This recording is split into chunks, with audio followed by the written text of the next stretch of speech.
إليه سبيلا. السلام عليكم ورحمة الله وبركاته. அளவற்ற அருளாளனும் நிகரற்ற அன்பும் எல்லாம் வல்ல அல்லாஹுவின் திருநாமம் போற்றி ஆரம்பம் செய்கின்றேன். அருமையான சகோதரர்களே, பெரியோர்களே, தாய்மார்களே, சகோதரிகளே, இன்றைய நபிமொழியிலே நபி ஸல்லல்லாஹு அலைஹி வஸல்லம் அவர்கள் நம் வாழ்வினுடைய முடிவிலே சிந்திக்கக்கூடிய நிலைப்பாட்டை நமக்கு மிக தெளிவான முறையிலே நமக்கு விளக்கித் தருகிறார்கள். கவனிக்கலாம், பாருங்க. மனிதனுடைய வாழ்க்கைங்கிறது பலதரப்பட்ட கொண்டது. முதலாவது அவருக்கு வீடு தன்னை சுமந்த தாயினுடைய வயிறு. வளர்றோம் எவ்வளவு நாளுங்க சொல்லுங்க? தாயினுடைய வயிற்றில் எவ்வளவு நாள் வளர்றோம்? வருஷம் ஏங்க, 10 மாசம், சில 9 மாசத்திலே வந்துடுறான், சில 8 மாசத்திலே வந்துடுறான். 10 மாதங்கள் முதலாக அவன் வளரக்கூடிய இடம் எதுவாக இருக்கிறது? தாயினுடைய கருவு. தாயினுடைய வயிற்றில் என்ன செய்யறான்? வளர்றான். கருவாய் உருவாகி அவன் முழுமை அடைகிறது 10 நாள் வாழ்க்கை. இரண்டாவது வாழ்க்கை தன்னுடைய தாயினுடைய வயிற்றிலிருந்து ஜனித்ததுக்கு பிறகு இந்த உலகம். நாம கட்டிக்கிட்டு அழுகிறோமா இல்லையா? இந்த உலகம், இந்த உலகத்தினுடைய வாழ்க்கையில இரண்டாவது இருப்பிடம் அவன் இருப்பிடம். இதுல அல்லாஹ் யார் யாருக்கு என்னென்ன அஜலை கொடுத்திருக்கானோ, 100 வயதையும் கடந்து வாழுகிறார்கள்.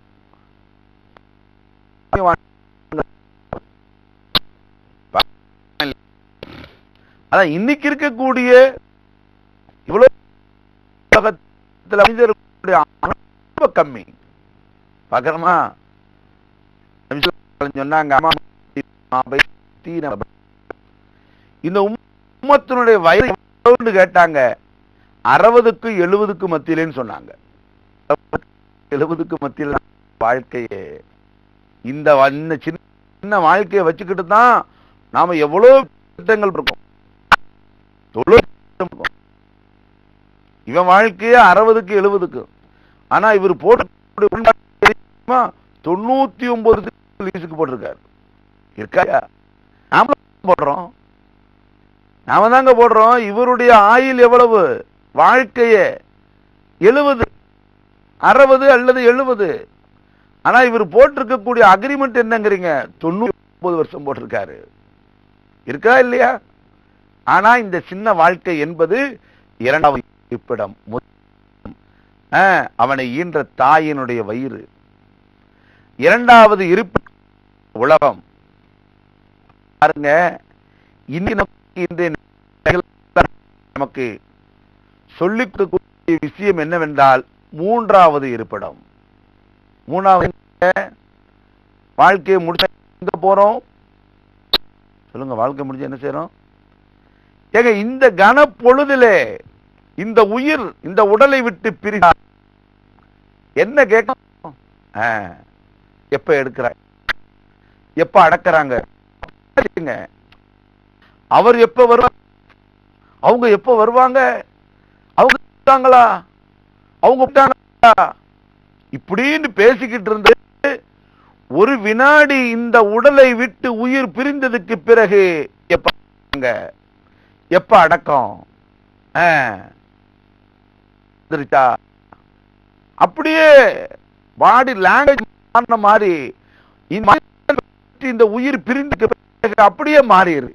கொஞ்சம் யோசிங்க. நாம தான் பேசுறோம். நாம் போய்த்தாலும் நீ போய்த்தாலும் நான் பேசுவேன். இதான் பேசிக்கிட்டு இருக்கிறோம். எப்ப அப்படியே மாறுது. அந்த மாறக்கூடிய இடம் இருக்கு பாருங்க, எங்கெங்க போறோம்? கொண்டு போய் வைக்கிறாங்க. நபி ஸல்லல்லாஹு அலைஹி வஸல்லம் அவர்கள் இன்னைக்கு அதைத்தான் நமக்கு சொல்லி தர்றாங்க. மூன்றாவது கபர், மன்னரை, அந்த கரை, அதான் மூணாவது இடம். இந்த 2 இடத்துலையும் தாய் பக்குவமா வளர்த்தி கொண்டு வந்துருச்சு. நமக்கு நீ வயிற்றுக்குள்ள இருந்ததுனால உடை பிடிச்சிருங்கிறதுக்காக வேண்டி அவங்க என்ன செய்ய ஐஸ்கிரீம் சொல்ல சாப்பிடல. ஏன்னா என் குழந்தைக்கு சேராது, என் குழந்தைக்கு சேராது, அது ஓடல. ஏன்னா என் வயிற்று இருக்கா, என் மகன் இருக்கிறான், என் குழந்தை இருக்குது. அதற்காக வேண்டி வயிற்றை கட்டி தன்னை நம்மை உருவாக்குவதற்காக வேண்டி தான் மிகப்பெரிய சிரமம் எடுத்து நம்மை பக்குவமாக வளர்த்தியது. பக்குவமாக வளர்த்துச்சு. ஒரு சின்ன அடிபற்றாம நம்மளே அப்படியே அரவணைச்சு இந்த உலகத்துல வந்தோம். இந்த உலகம் எப்படிலாம் பந்தாடுச்சு, நாம இந்த உலகத்திலாம் பந்தாடணும். என்னங்கிறீங்க? அல்லாஹு அக்பர். சில பேரு கண்ணு முன்னு தெரிய வாழ்ந்தான், சில பேரு கரடான வாழ்க்கை இல்லையா? அவங்க உங்களுடைய வாழ்க்கையை நினைச்சு பாருங்க. அல்லாஹு அக்பர். நினைக்காம, கொஞ்சம் அச்சம் இல்லாம, அல்லாஹுடைய பயம் இல்லாம, நபி அவர்களுடைய சுன்னத்தான வாழ்க்கை இல்லாம வாழ்ந்தாங்க. எப்படி வாழ்ந்தான்? அல்லாஹு அக்பர். அது அவரவர்களுடைய வாழ்க்கையினுடைய வெளிச்சம். அவங்க உங்களுக்கு நல்லா இதெல்லாம் வாழ்ந்துட்டு கண்ணை மூடிட்டான். ஒரு நாள் உயிர் பிரிந்தது, ஒரு நாள் இந்த உயிர். அருமையான சகோதரர்களே, பிரியும். ஒரு நாள் இந்த உலகத்தை விட்டு போறோம். பிறகு நம்மளை என்ன செய்யறாங்க? கபூர்ல கொண்டு போய் வைக்கிறாங்க. சுருக்கமா வர்றேன், கவனிங்க. கபூர்ல வைக்கிறாங்க. கபூர்ல கொண்டு போய் வச்ச உடனே அது போகின்ற இடத்தில் வைக்கின்ற நிகழ்வுகள். ஆனால் இன்றைய நபிமொழியிலே நபிகளார் அவர்கள் கூடியதை இப்ப சொல்றேன், கவனிங்க. நபி ஸல்லல்லாஹு அலைஹி வஸல்லம் சொன்னாங்க, இன்னமல் கபரு, இந்த கபர் இருக்கிறதே, போய் பார்த்திருக்கீங்களா? சில பேர் கபர்ஸ்தானுக்கே வரமாட்டான், மண்ணறையே பார்க்க வர்றதில்ல, கல்லறை. ஏன்னா அதெல்லாம் பயம். ஏன்னா நீ ஒரு நாளைக்கு அங்க போய் படுக்கணுமே. நானாவது ஒண்ணு நாம எவ்வளவு அனுபவிக்க வேண்டியது இருக்குது. கபர்ஸ்தானுக்கு வராதாலும் எத்தனை பேர் இறந்துட்டானா தீதார் பார்க்காத ஆளுக்கு எத்தனை பேர் தெரியுமா? தத்துவம் பேசுவான் வாழ்க்கையில, தீதார் கூட பார்க்க மாட்டான். ஏன்னா பார்த்துட்டோம்னா அவ்வளவுதான். அவரு என் மேல ஏறிக்குவாரு, என் மேல உட்காந்துக்குவாரு, என் சவால் செய்வாரு, என்னென்னங்கிறீங்க பல போன உலகத்துல. ஆனால் அந்த கபரு, நபிகளார் சொல்லுகிறார்கள், இன்னமல் கபரு, கபர் என்பதெல்லாம் ரௌலத்தும் மின் ரியாலில் ஜன்னா, ஒண்ணு அது சொர்க்கமாக இருக்கும். நாங்க ரௌலத்தும் மின் ரியாலில் ஜன்னா, சொர்க்கத்தினுடைய பூங்காக்களில் அது ஒருவாக இருக்கும். எதுங்க? அது ஹுஃப்ரத்து மின் ஹுஃப்ரின் நார், என்னவா இருக்குமா? நரகத்தினுடைய படுகுழியில் அது ஒரு படுகொலை. அல்லாஹ் சொர்க்கத்திலும் பூஞ்சோலையாக அல்லாஹ் நமது கபரை ஆய்வு. கபரு, கபருடைய வேதனை தெரியுமா? அல்லாஹு அக்பர். கபருடைய நெருக்கம் தெரியுமா? கபர் நெருக்க தெரியுமா? யாரு கண்டதில்லை, யாரும் கண்டவர் சொல்லினால யாரும் சொன்னதில்லை. எல்லாம் போயிட்டோம். எத்தனை திரும்பி பாருங்க, உங்க கண் முன்னாடி எவ்வளவு பேர் நம்மளை விட்டுட்டு போயிட்டாங்க. தாய் விட்டுட்டு போயிருச்சு, தந்தை விட்டுட்டு போயிருச்சு, மனைவி விட்டுட்டு போயிட்டா, கணவன் விட்டுட்டு போயிட்டாரு, சகோதரன் விட்டுட்டு போயிட்டான், ஓதி கொடுத்த ஆசிரியர் விட்டுட்டு போயிட்டாரு, பெத்த புள்ள போயிருச்சு. ஒவ்வொருடைய வாழ்க்கையிலையும் இவர்கள் எல்லாம் சென்றார்களே, அந்த கபரிலே எப்படிப்பட்ட வாழ்க்கை வைத்தார்கள். சொல்றாங்க, ஒண்ணு கபர் எப்படி இருக்கும்? ரௌலத்தும் மின் ரியாலில் ஜன்னா, இல்லையா ஹுஃப்ரத்து மின் ஹுஃப்ரின் நார், நரகத்தில் நின்று ஒரு படுகுழியாக இருக்கும், இல்லை என்றால் சொர்க்கத்தில் நின்று ஒரு பூஞ்சோலையாக இருக்கும். இருக்கா இல்லையா? ஆனால் சொர்க்கத்தில் நின்றும் அந்த கபர் ஒரு பூஞ்சோலியாக இருக்க வேண்டும் என்றால் அந்த நாம கபருடைய வாழ்க்கைக்கு நாம என்ன தயார் பண்ணிருக்கோம்? ஏதா பண்ணிருக்குமா? கபர்ல கேட்பாங்க, கேள்வி அவுட் ஆயிடுச்சு, பதிலுக்கு நம்ம தயாராயிட்டுமா? அந்த பதிலுக்கு தயாரா? மன் ரப்புக்க தீனுக்க உமா நபியுக்க, என்ன தெரியும்? சுன்னத்தே உன்கிட்ட இல்லையே, உனது நபி யார் என்று கேட்டா போற இப்படி வரும்.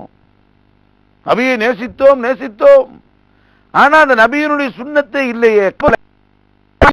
உனது யார் என்று கேட்டால் எப்படி நபியினுடைய பேர் உனக்கு வரும்? அல்லாஹ்வுக்கு அஞ்சினமா? மன் ரப்புக்க, ரப்பு யார் என்று கேட்டால் உன் ரப்புக்கு இந்த உலகத்தில் என்ன அடாவடித்தனம், என்ன ஆணவ போக்கு, என்ன வரட்டு கௌரவம், எப்படிப்பட்ட நிலையிலே உன் வாழ்க்கை இருந்தது? அங்க போய் கபர்ல வச்சதுக்கு மன் ரப்புக்க என்றால் உனது ரப்பை சொல்ல போகிறாயா? யோசிச்சமா?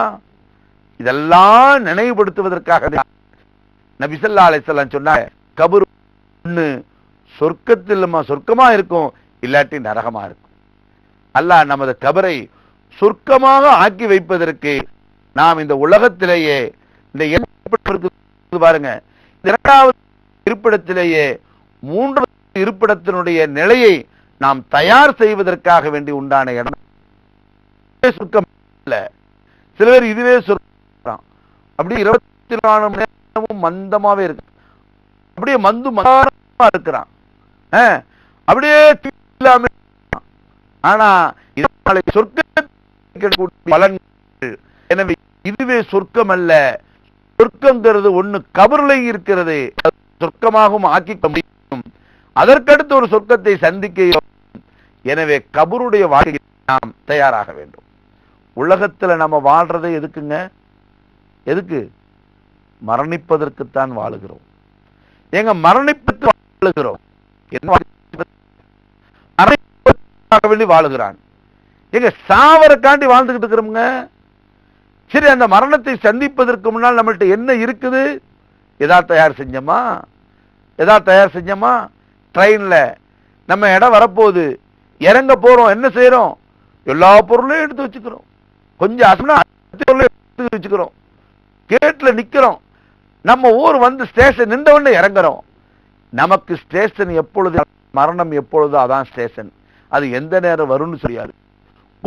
காலையில 8:45 போய் சேருவோம், ஆனா நமக்கு எந்த நேரத்தில் ரூஹு போன்னு சொல்ல முடியாது.